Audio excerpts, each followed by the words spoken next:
Hello, everyone. Welcome to Blocking and Tackling at the Interface of Pests and People. I'm Dr. Jay Tischendorf. I'm a veterinarian and a wildlife biologist, and I'm happy and really excited to talk with you today about a topic that I think is really vitally important to all that we do in pest and wildlife control and management.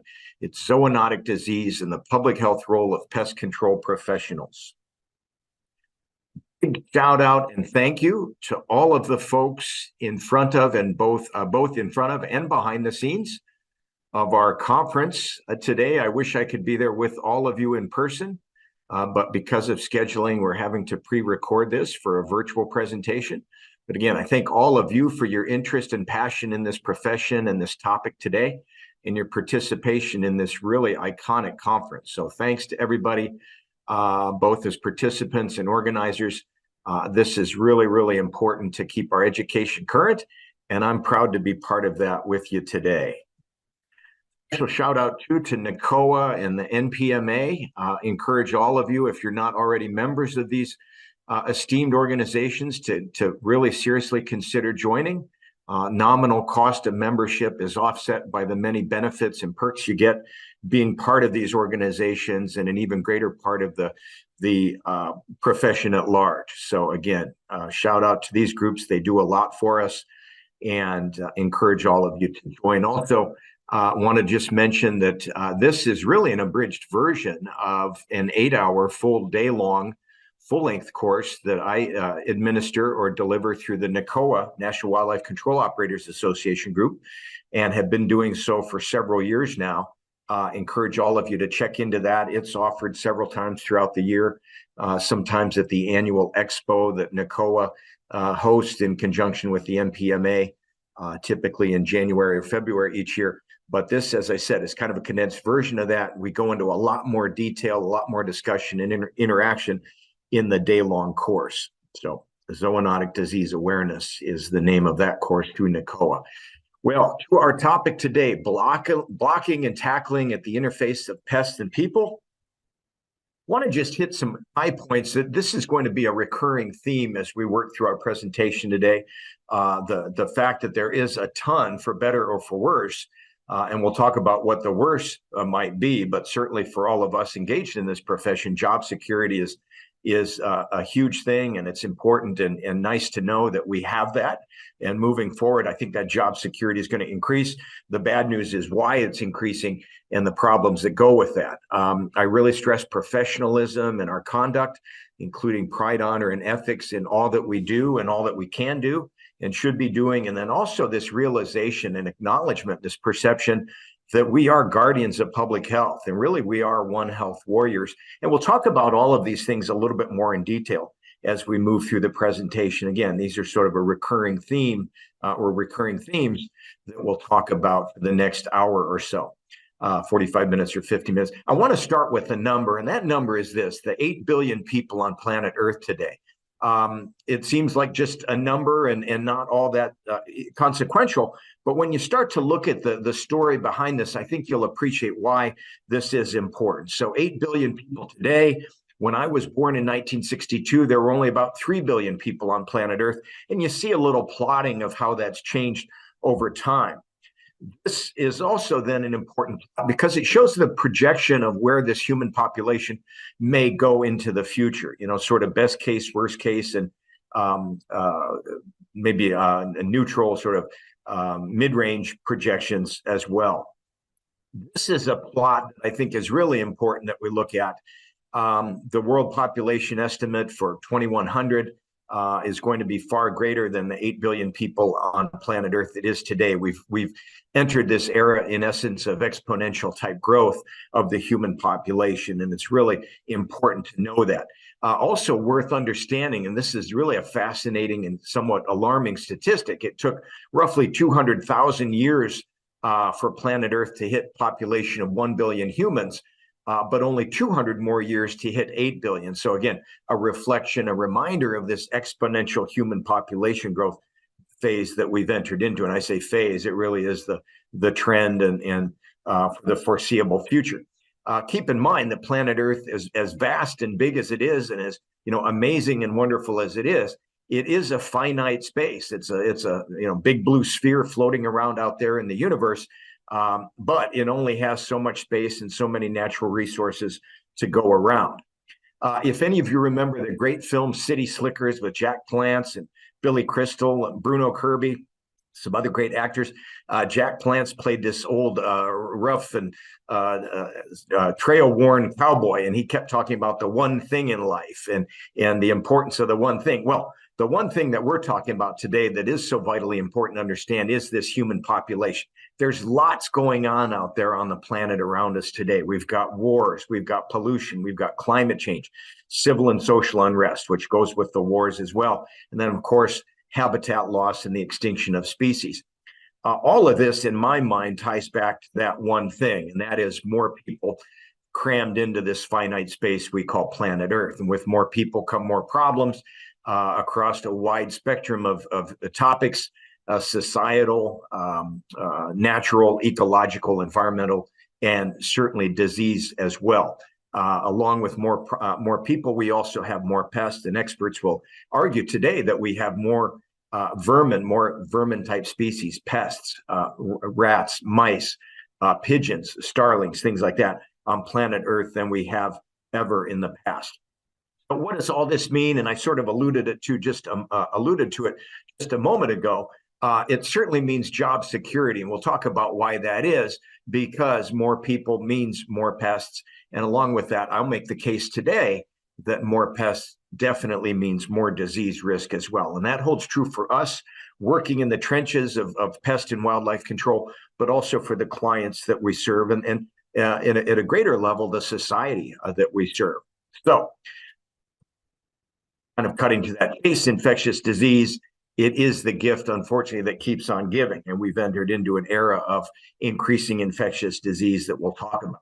It truly is a wild world out there in many respects, and getting wilder in some ways that are pertinent to our discussion today. And long before, I want to mention too that, long before and long after COVID made its appearance on the scene and sort of fades out as something, so in the daily news, infectious disease has always been around, and it will always be around.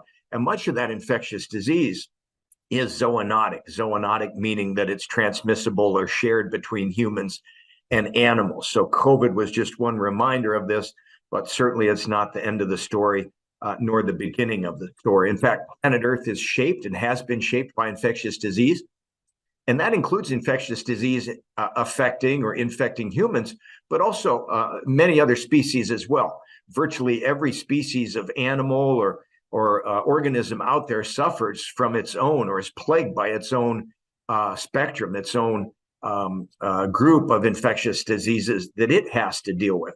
In the case of zoonotic diseases, we talk about these diseases, as I mentioned, that are shared between animals and humans.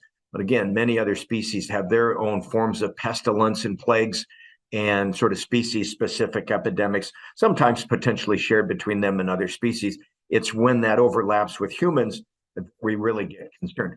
I love this diagram because it shows sort of graphically the impact in terms of human death of many of the epidemics or pandemics, more appropriately, pandemic meaning sort of global, widespread.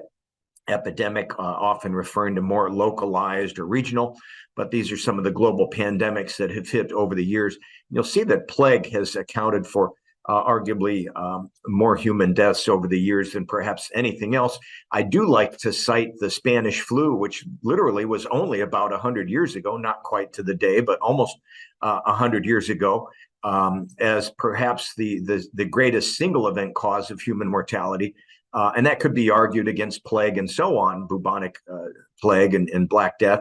But in my mind, the Spanish flu, because it was so fast and spread across the globe so rapidly and was so virulent, I'll try to make the case, for the sake of argument, that it is the greatest single event cause of human mortality on Earth. It's splitting hairs to some extent, but I don't want us to forget the fact that it literally was only about 100 years ago.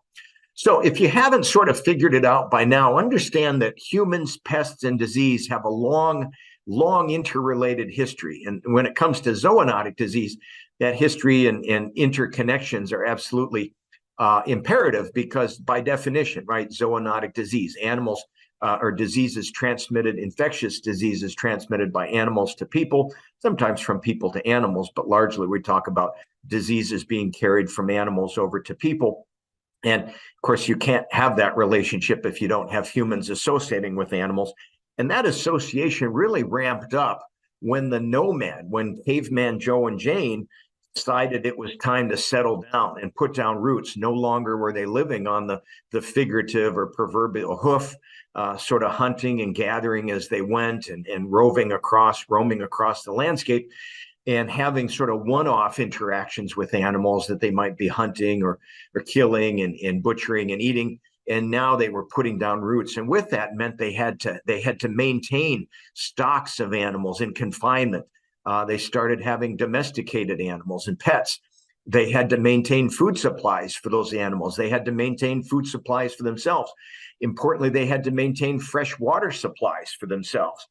And in the face of human waste and the animal waste of these confined or corralled animals. And so you see how overnight, and not quite overnight, but in the sands of time, as we talk overnight, from the days of Caveman Joe and Jane the nomads to now the agrarian, the farmers, the ranchers, the pastoralists, we fell into this world, this perfect recipe for pests and what I call zoonotic stew, because now you had all of these food supplies, you had unsanitary conditions being maintained and propagated because of the fact we now had little villages and communities, and soon it became towns and cities.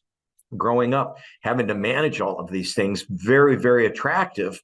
The food supplies, whether it's for the animals or for the people, the waste management issues, the contaminated water sources, all very, very attractive to pests and microbes and parasites and other germs and things like that. So again, this perfect recipe for a zoonotic stew. And by the way, I'd like to point out, as a veterinarian, these were the early days of what eventually grew into the veterinary profession.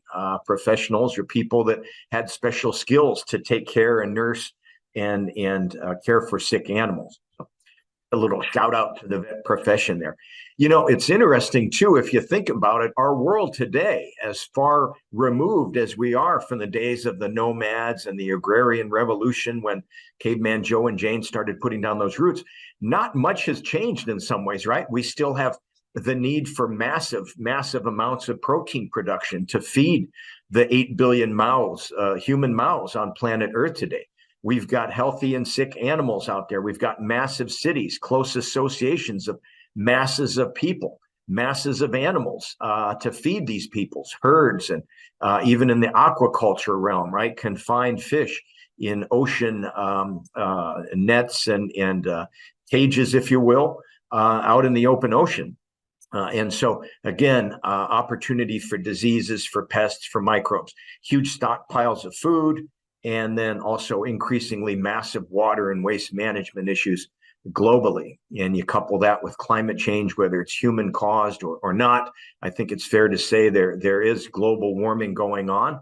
I think it's going to continue for the foreseeable future. I don't think it's just a little blip.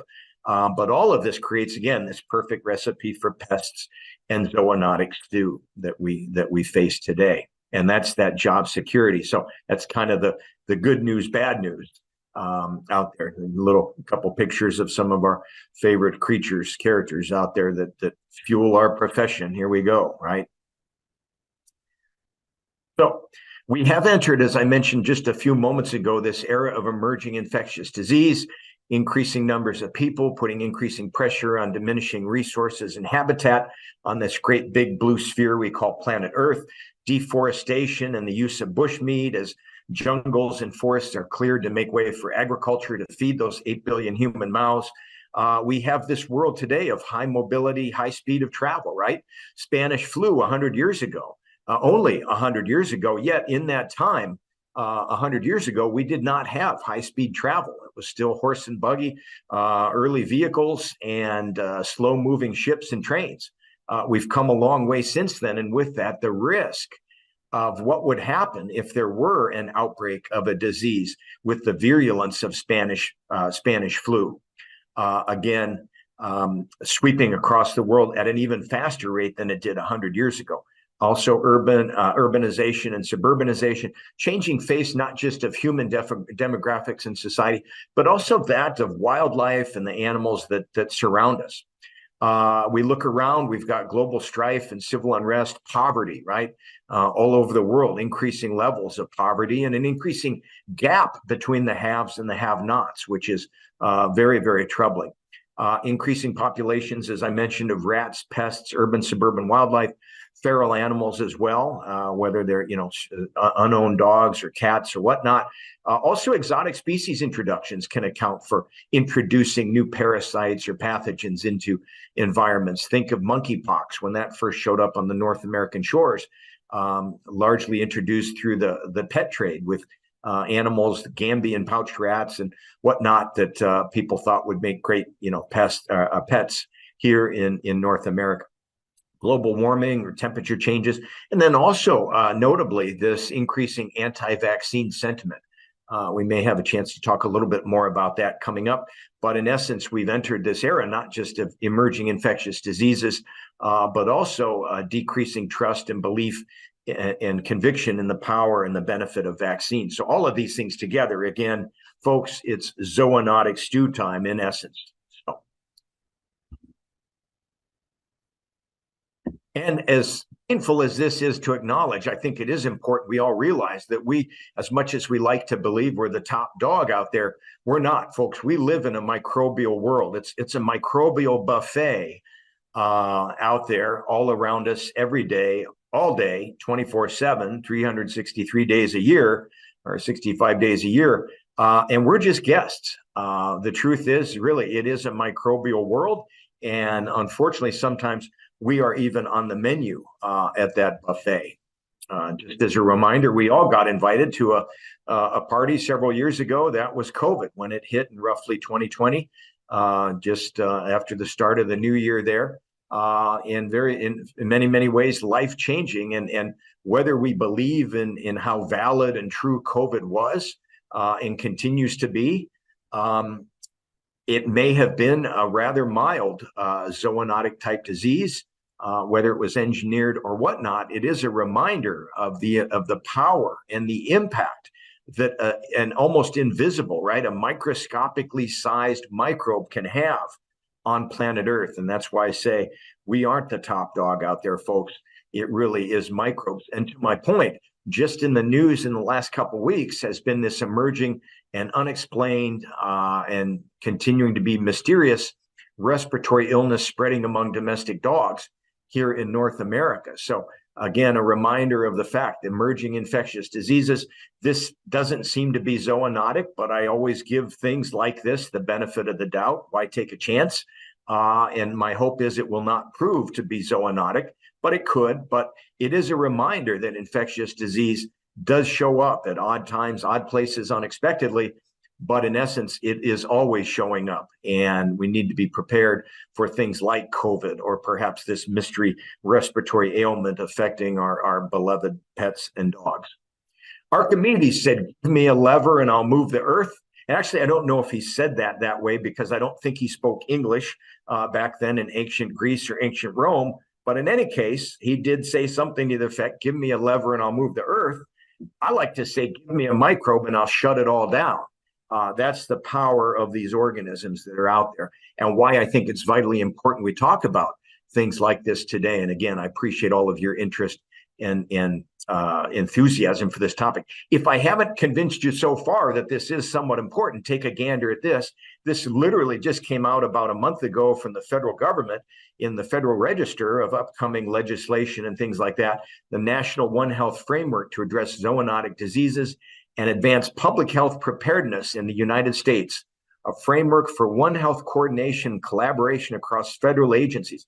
Folks, this includes agencies like the Department of Defense, Department of Homeland Security, Department of the Interior, Department of Agriculture.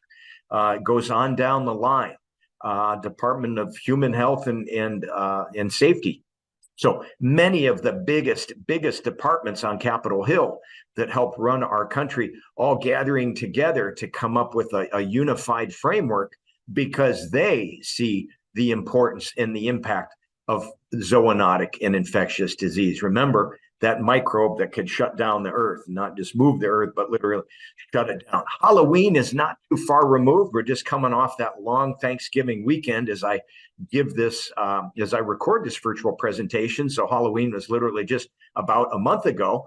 But I want to share this story because it is a bit macabre, and it sort of is something that you'd think of maybe associated with some Halloween horror movie. So this was an article published several years ago in a human neurologic or neuropsychiatric journal. I want to point out the lead author, Dr. Ed Breitschwert, is actually a veterinarian, but he was instrumental in helping solve this case. And it was very much a mystery case of an infectious disease affecting a young boy, an adolescent boy. And if you look down to that last sentence there in that abstract, between October 2015 and January 2017, so roughly about a year and a quarter or so, a 14-year-old boy underwent evaluation by multiple specialists for sudden onset psychotic behavior, hallucinations, delusions, and suicidal and homicidal ideation. Folks, if you think about it for a moment and can contemplate what that means, this 14-year-old boy was suffering from hallucinations, psychotic behavior, and considering not only killing himself, but taking others with him.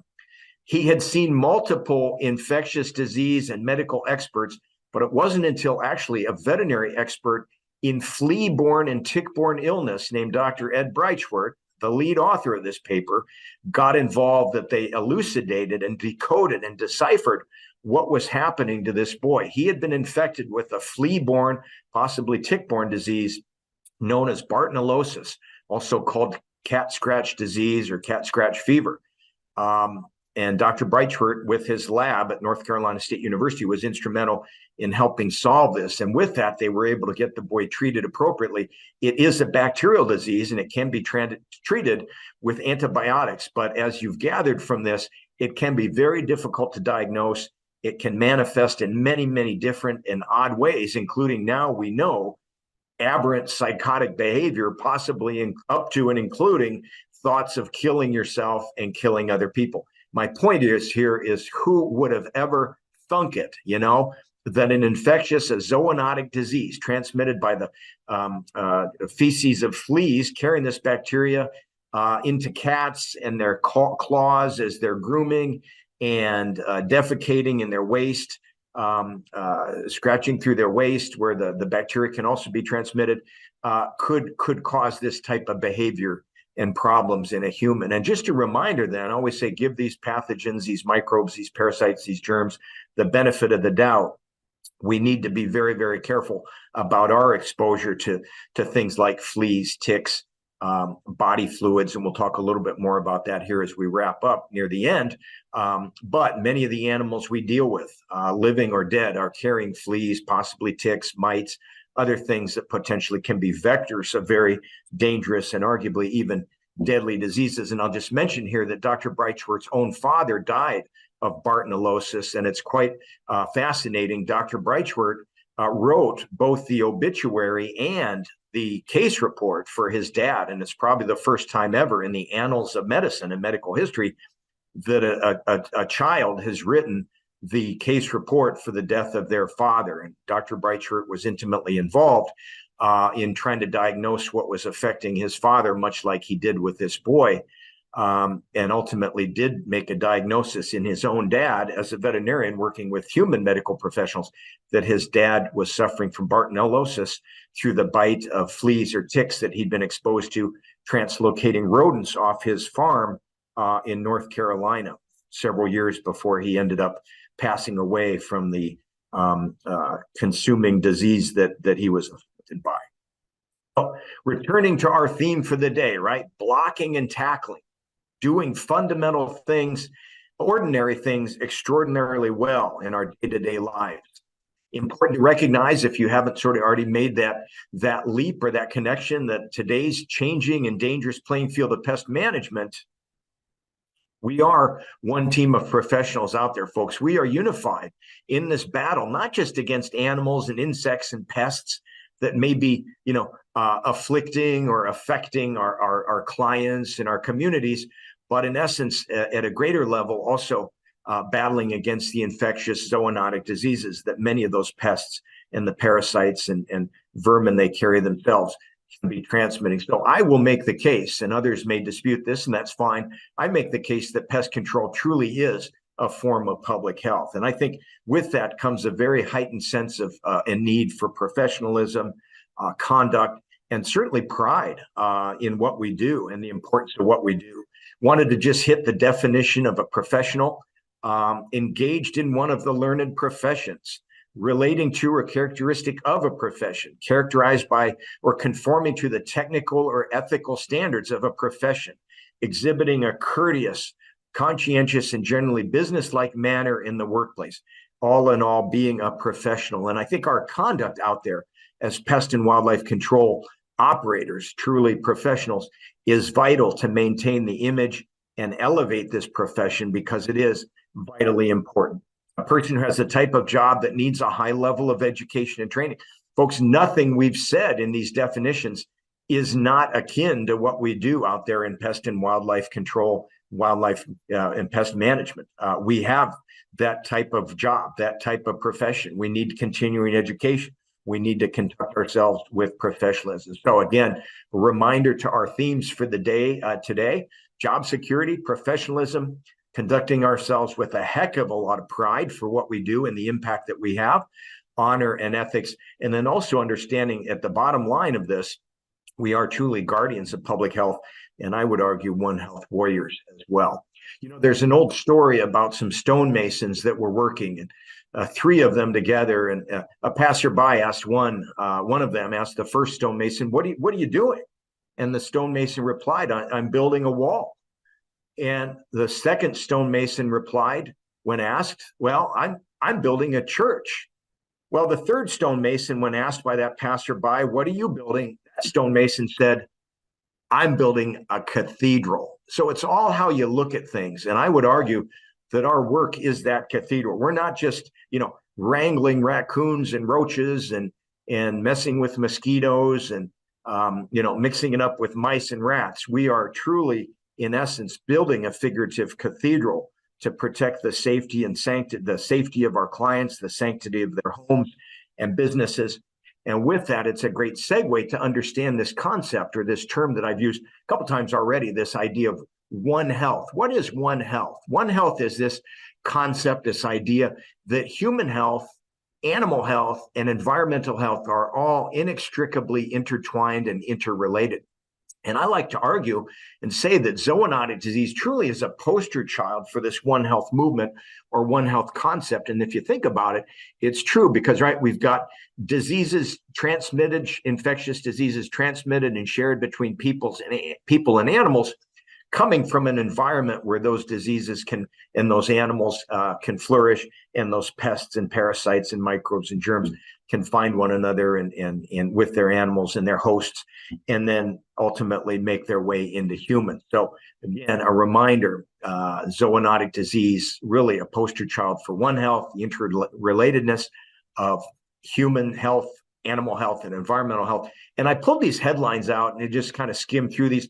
All of these are recent. All of these reflect newly discovered diseases or new awareness about diseases we've known about. And I should say all of these are, for the most part, infectious and typically zoonotic. So that was a newly discovered, bring that back. Newly discovered virus, potentially fatal to humans, being carried by shrews, of all things. Tick diseases surging in Maine a few years ago and continuing on today. The awareness that Lyme disease, which most people have heard about, is in some ways kid's glove compared to some of the other diseases, including viral diseases that ticks may carry. Speaking of which, a newly discovered tick-borne disease discovered over in Japan just several years ago, almost 2 years ago, not quite to the day, but somewhere in that vicinity. Powassan virus, a tick-borne virus up in New England, now in the north central states as well, some other states potentially too, being transmitted by ticks. West Nile showed up on North American shores back in about, 1999 or something like that, and very quickly transmitted by mosquitoes, very quickly spread across the continent. And even to this day now, some 20 or 30 years later, continues to have fatalities every year due to human exposure to mosquitoes carrying this potentially deadly virus. New emerging disease up in Alaska linked to small rodents might be, of interest to those of us that deal with mice and rats. Not saying it's everywhere or that we fully understand this, but this is the sort of thing, folks, that's going on out there all around us all the time. And it pays to protect ourselves, to protect our clients, protect our staff and personnel and coworkers as well. Triple E and Eastern equine encephalitis transmitted by mosquitoes. This was up in New England. Fatality linked to that. Not the first time, but it always makes the news when it happens the first time each year. Awareness here in the States just a couple of years ago that diseases carried and transmitted by vectors, including ticks, mosquitoes, and fleas, are much more significant than we heretofore have recognized. And they'll continue to probably gain steam and momentum. Hantavirus case in Michigan. Paper here on wildlife hosts and their relationship to ticks. I would argue fleas as well. And I'm happy to share these with you if, anytime you could reach out. So again, take pride in the critical role of pest control. We are on the tip of the spear when it comes to protecting our clients, not just from the presence of these so-called pests and unsightly creatures, whether it's insects or rodents or mesocarnivores like raccoons and skunks, or rodents like squirrels in the attic, bats potentially, but also then the potential diseases that these creatures may carry and transmit. So I make the case, and this term came out during COVID, early on in the days of COVID, who are the essential personnel that need to be out there working? I would argue absolutely that among people like first responders, firefighters, law enforcement, veterinarians, we would also add to that list pest control, wildlife control professionals, because of the work that they do, so vitally important to protecting health and public safety and public health in the society. What happens if we aren't knowledgeable, conscientious, and professional when it comes to the work we do? Well, if we don't keep current on news, we may miss things and understand the importance of educating our clients about things like rabies when they have bat problems in their attic or in their garage. Discussions about things like leptospirosis, potentially when they have rats and mice in the basement of their business or up in their attic. Talking to them about the danger. Raccoons included and other species included can transmit this largely through their urine, and it can then contaminate areas. It would behoove us to talk to clients and our customers about why it's important to rid their premises of these pests, and also then do appropriate disinfection and cleaning and sanitation, as best we can to try to reduce, perhaps not entirely eliminate, but hopefully at least reduce risk. Here's a heat map showing lepto and its prevalence throughout the country. Love the colors. So the red areas, of course, are hotter areas in terms of hotter being more prevalence of lepto. Yellow and then fading into green, less likely. But you see this bacterial disease transmitted largely in the urine of carrier or host animals like rats and mice and raccoons and foxes, coyotes, also can be carried by domestic animals, including dogs and cattle and horses, is fairly widespread across North America. And places like the kind of north central states, Illinois, potentially over Indiana, Michigan, Wisconsin, all relatively high prevalence for this bacterial disease. Could we track this into a home on our shoes, walking through a puddle where raccoons or rats have urinated? Yes, absolutely. Could we track it down from the attic or crawl space of a home where we've been clearing out raccoons or perhaps squirrels or rats and mice? Absolutely. We could track down things like hantavirus as well, and many other pathogens. So we need to be aware of that. Just some of the usual suspects we think of with lepto. A child stomping through a puddle in the autumn, perhaps on their way to school, where rats or mice or raccoons have urinated, or a stray dog potentially carrying this bacteria and now potentially exposed. So again, really important to have an awareness of these diseases. Don't expect all of you to necessarily understand all the nuances of the natural history. That's kind of my job, but I like to make people aware that there's a lot of stuff out there, folks. And we, being on that tip of the spear, working with species that can carry these infectious diseases and zoonotic diseases, we work with them in essence 24/7. We are at heightened risk for exposure and infection because of that. All right. Another reminder, Balis ascaris, right? The infamous raccoon roundworm.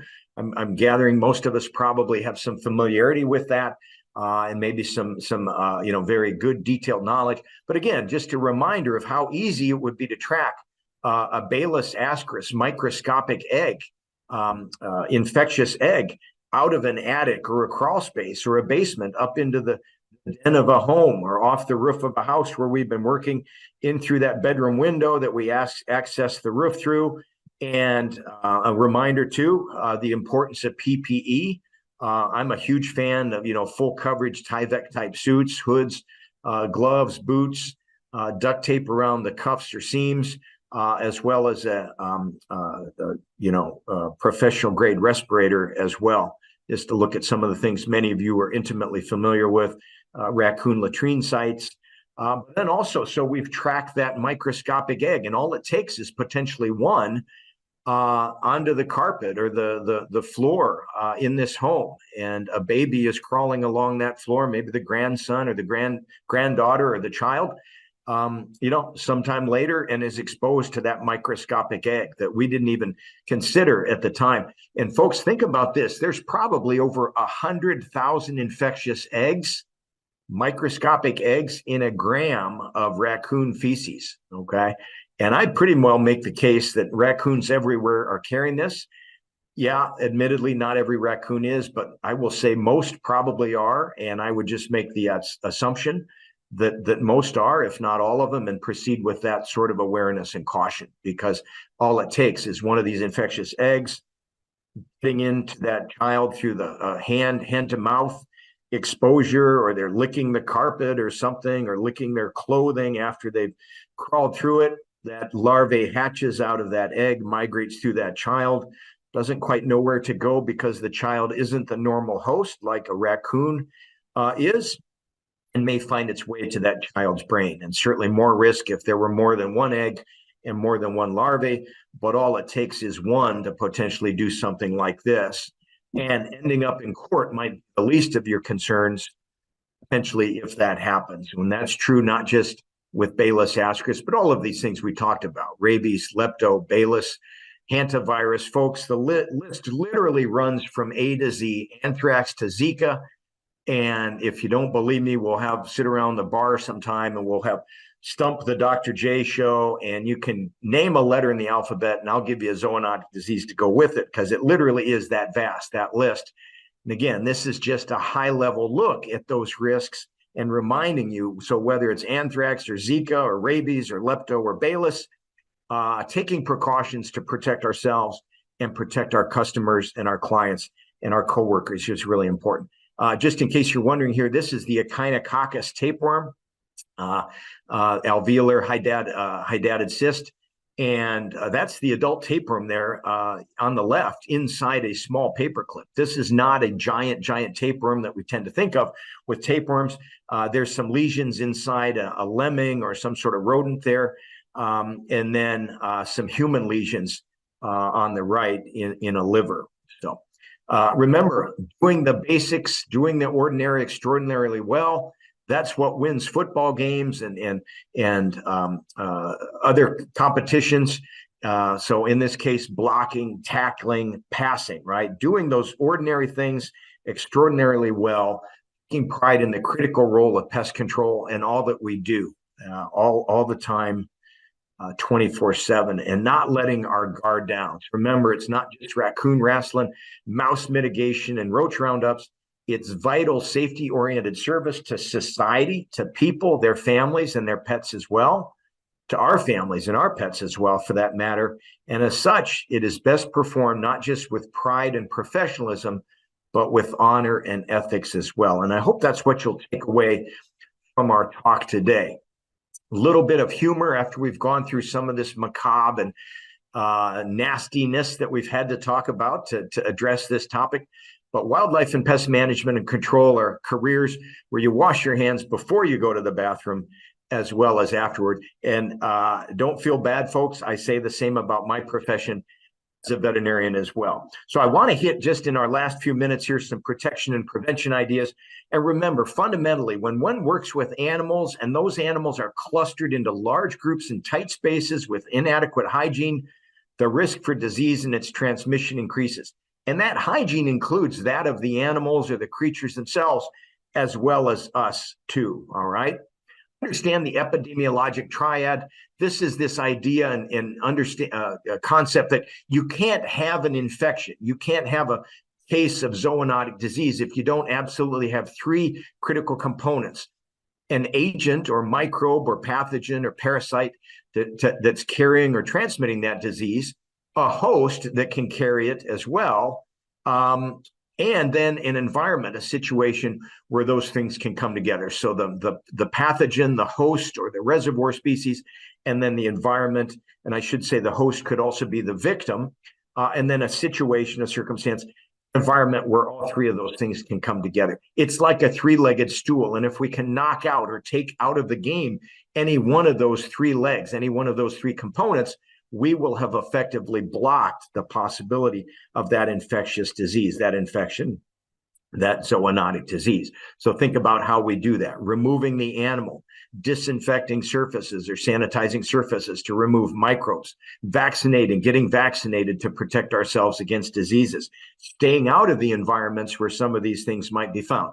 All of these things potentially are easier said than done, some more so than others. But the fact is, a multimodal approach and thinking about this in that way, sort of integrated pest management, coming at this from different angles, is vitally important. I'll just mention too the three main routes of exposure that I think we need to worry about in our profession: inhalation, ingestion, and what I call injection or inoculation. And so I call this the three I's: inhaling things we don't want, microbes; airborne or aerosolized pathogens or microbes; swallowing things that we shouldn't have been putting in our mouth, like, microscopic Bayless ascaris eggs after we've handled raccoons and gotten some of their feces on our hands, and then we're eating our PB&J in the cab of our truck, an hour later for lunch. Getting bitten, getting scratched, getting poked while we're worked by animals, getting bitten, getting scratched by animals, getting poked by sharp objects when we're working up in the attic, potentially inoculating ourselves or injecting ourselves with microbes that could be dangerous. So how do we protect ourselves, folks? Think about that as we move along. There's some key things we can do. We've talked a little bit about those already: PPE, including respirators and Tyvek type suits, gloves, booties. I'm a big fan of duct tape around the seams just to make sure everything's sealed out. One of the problems with understanding infections and zoonotic diseases is non-specific signs. So very few infectious and zoonotic diseases have a specific sign that a physician or medical professional can look at, or a veterinarian can look at in an animal and say, I know exactly what this is. Typically, it's more like flu-like symptoms. ADR, ain't doing right, doc. My dog ain't doing right, right? Chills, fever, muscle ache, lethargy, inappetence, vomiting and diarrhea possibly, rash-like sores or lesions on the skin. Very, very difficult to diagnose quite often. Think about the Dr. Breitschwert cases with his father and also that 14-year-old boy. Key points to be aware of with zoonotic disease: they await, whether we're just civilians out in society or on the tip of the spear working with animals and pests 24/7. There is infectious disease around us all the time. Remember those three I's, the three routes of exposure: inhalation, ingestion, and injection or inoculation. Remember, we are not invincible, right? At one time in our lives, we may have thought we were. But understand that we're not. Think like a microbe. Where is that microbe, that pathogen, that parasite? Where does it want to hide? What does it need to survive? Beware of the risks out there. We've hit some high points today, hopefully kind of instilled in you the fact that this is an important topic, and we've only been able to skim the surface. Protect yourself with PPE, with knowledge, with staying current on the science and not just supposition. Don't be stupid. Sanitize, disinfect, clean. ourselves, our equipment, and educate our clients and how they can be doing that. Again, perhaps not to completely eliminate the risk, but at least reduce the risk while staying safe. Practice excellent hygiene. Keep up with your own health care. Vitally important. Okay. Nothing is 100%, so none of these things are necessarily guaranteed, but they should help reduce the risk. And that's things like this PPE illustrated here, largely being very well done by these professional operators in their work, in their different environments there. Don't cut corners, don't take chances. Some just examples of some PPE, coveralls, Tyvek type hooded suits, cleaning and disinfection gear. I'm a big fan of having separate washing machines and dryers for contaminated clothing, perhaps at the office, so we don't have to take this stuff home to our own families and pets. There's a lot more we can talk about. This is a key slide. I want you all to understand and take to heart 5 or 6 things here that are really, really important. Don't get bitten or scratched. We all have. Don't let it happen ever again. Don't get bitten or scratched by bitten by fleas, ticks, mosquitoes, vectors, other vectors, flies, louses, anything in essence, including your little brother Edwin for that matter. Keep hands away from your mouth, nose, eyes, and ears, right? That's a great way to transmit things that fecal oral transmission or ingestion of things we don't want. Mucosal exposure, which goes along with injection or inoculation type exposure. Avoid contact with blood, body fluids, feces, or tissues of animals. Again, easier said than done, but we can avoid that direct contact if we're using good PPE and using it appropriately and sensibly, and then washing our hands, and cleaning and disinfecting our equipment. Vaccinated against rabies, if this is your career choice to work with wildlife, well worth the investment. Experts recommend at our level of in risk, we should be vaccinated. Don't expect your employer to pay for that. It's an investment in your own health and the safety and benefits for your family that you do that yourself.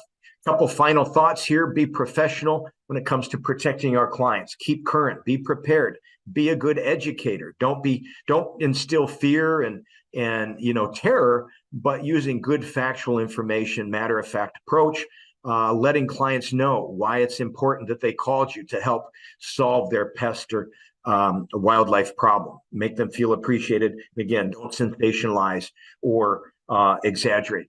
Just one last case I want to share with you. This is about Campylobacter. Campylobacter is a bacteria. It's carried in the gastrointestinal tract or stomach and intestines of many different species, possibly even including humans at sometimes. It is a zoonotic risk. And this is such a story because this was just a few years ago. Some young sheep ranchers or farmers in Wyoming decided they were going to go old school like Granddaddy did when he ran the sheep operation, 100 years ago, and they would castrate lambs, yes, orally. Well, times have changed, and that method of castrating lambs is no longer really acceptable or recommended, but these young sheep guys, they decided they were going to be tough and show how tough they were, and they were going to go old school like Granddad did. The problem is it didn't end real well, and they ended up being written up in a medical journal. And folks, that is never a good thing. You don't want to see your name or the name of a family member or sections of your brain or other organ tissues published in a medical journal. That typically isn't going to have a happy ending. And such was the case for these young guys. They all survived, but it was a bit of a social disaster for a time when they battled Campylobacter infection, causing things like, explosive diarrhea and vomiting, and none of which goes over well at the Thanksgiving Day party or the Super Bowl party. So, and one, I sort of laugh thinking about when these guys swagger into the bar in Laramie, Wyoming, or Cheyenne, Wyoming, or Rock Springs, Wyoming today, trying to act tough, and people start to snicker and point and giggle, and they're like, yeah, there's old so-and-so. He's the guy that got Campylobacter when he tried to, chew the gonads off a lamb foolishly. Oh, John Wayne, famous actor, did a lot of military movies. One of his famous movies, he said, life's tough. It's tougher if you're stupid. Don't borrow trouble, in essence, right? Follow the rules, think strategically, be tactical. Take to heart what we've talked about today. Take the day-long class that we offer through NACOA. And remember our key points for the day. These high points, these themes: job security. We're in a great profession, and what we do is vitally important. We represent each and every one of us each day that we're out there doing what we do. So take that seriously, operate with professionalism, pride, honor, and ethics, and never forget that we truly are guardians of public health, and we are One Health warriors because of that. Support STEM, this idea that kids need good education in science, technology, engineering, and math, right? So we can better understand the world around us, not just make suppositions and believe in anecdotes, but understand science and data and facts. Of course, I mentioned that. Please get enrolled in that the next time it's offered. And thank you again for participating in this course, our talk today: blocking and tackling at the interface of pests and people, zoonotic disease, and the public health role of pest control professionals. I'm Dr. J Tischendorf, signing out.